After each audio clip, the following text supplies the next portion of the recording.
Nuevo Ecija. Ako si Tanya Morete, naririto ngayon sa bayan ng Zaragoza upang tuklasin ang kanilang mga sikat na produkto sa bayan na ito. Tara at ating alamin ang kanilang pinagmamalaking buro at tinapa. Dito lamang yan sa bayan ng Zaragoza. Ang bayan ng Zaragoza ay isa sa mga lugar sa lalawigan ng Nueva Ecija na tumatangkilik at nagpayaman sa produktong buro at tinapa na madali lang nating matatagpuan sa kanilang pamilihang bayan. Ito ay sariling gawa ng mga mamamayan ng Zaragoza at sila rin ang nagbabagsak sa ibang kalapit bayan.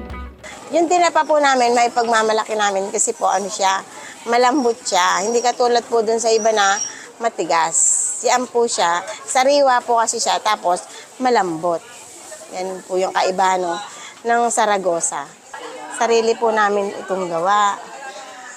Bumabiyahe po kami para makakuha kami ng sariwang isda para magawa naming tinapa. Ang buong proseso ng paggawa ng tinapa ay umaabot sa higit 4 na oras na nagsisimula sa pagsasalansan ng mga isda sa bitchay, aasinan at magpapakulo ng tubig para sa pag-steam at saka papausukan na siyang importante sa proseso ng paggawa ng tinapa. Actually, marami po kami dito mga kuha na po ng tinapa. Although hindi rito hango yung mga isda na yan, pero sikat din po ang bayan ng Zaragoza. Isa na siguro sa mga talagang gumagawa dito sa ating probinsya ng mga masasarap na tinapa po.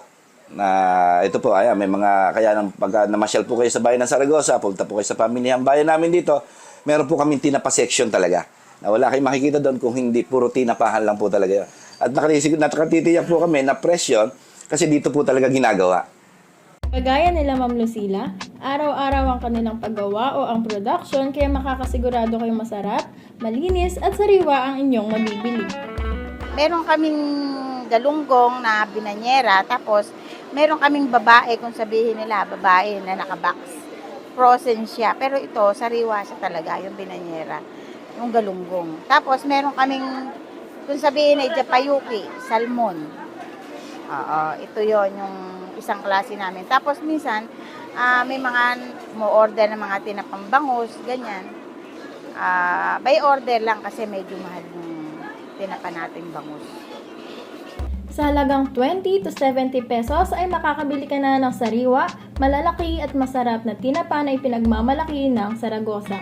Kaya kung nais nyo ring bumili para matikman ang kanilang tinapa, magpunta lamang sa kanilang pamilihang bayan tinapa section malapit lamang sa gulayan. Maaari nyo rin silang tawagan o i-text sa numerong naka-flash sa ating screen. Pero, ang numero 1 produkto at talagang hinahanap-hanap ng makarating bayan ng Zaragoza ay ang kanilang kilala at masarap na burong tilapia na hitik sa laman dahil sa laki at dami ng porsyon. Ang maasim-asim at malinamnam na buro kapares ng malambot at sariwang tinapang isda ay talaga nga namang swak na swak sa panlasa ng mga nakararami. Samahan pa ng iba't ibang gulay tulad ng talong, okra, talbos ng kamote at marami pang iba. Kaya ito ay naging espesyal na bahagi sa puso at panlasa ng mga Nuevo Ecijano. Dito po sa amin, ang buro po namin, sabi ko nga, although ang buro ay may mga bawat probinsya, bayan, meron sila mga buro. Dito po kasi sa amin, halos ang ginagawang buro po dito at ito ay nakaugalian na rin ng mga kababayan namin talaga na pagka-buro, Zaragoza talaga. Dahil yung buro namin dito talagang mismong dito rin hango, yung mga ginagamit namin, yung mga isda, na ako namin, dito rin talaga nakukuha sa mga lake namin dito sa bayan ng Zaragoza. At yung fermentation siguro, ang tinatawag nila, talagang na-master na rin ng mga taga-Zaragoza. Unang-una, lilinisin mo yung tilapia. Ang ginagawa ko dyan, nililinis ko, binabras, para yung wala siyang dugo, wala siyang kaliskes, wala siyang tinik, pati hasang tatanggalin. Banlawan mo siya ng banlawan hanggang sa wala nang kulay yung tubig. Malinis na talaga siya. Tapos, i-drain. Pag na-drain na siya, lalagyan mo siya ng asin. Rock salt para mas maganda. Kasi pagka-iodize, hindi siya mabango. Kaya dapat rock salt. Tapos, mga kinabukasan, 24 hours mo siya bago lagyan ng kanin. Yung kanin, palalamigin din siya. Tapos, pag malamig na, imimix mo siyang ganun. Kukulayan, lalagyan ng pangkulay. Angkak. Angkak, didikdikin mo yung angkak, tapos ibubudbud mo sa kanin, gaganyanin mo siya. Talagang 20 pesos, meron ka ng 2 gramong buro at sa 50 pesos naman ay kalahating kilo ng buro. Talagang presyo ang abot kaya at suwak na suwak pa pang masa.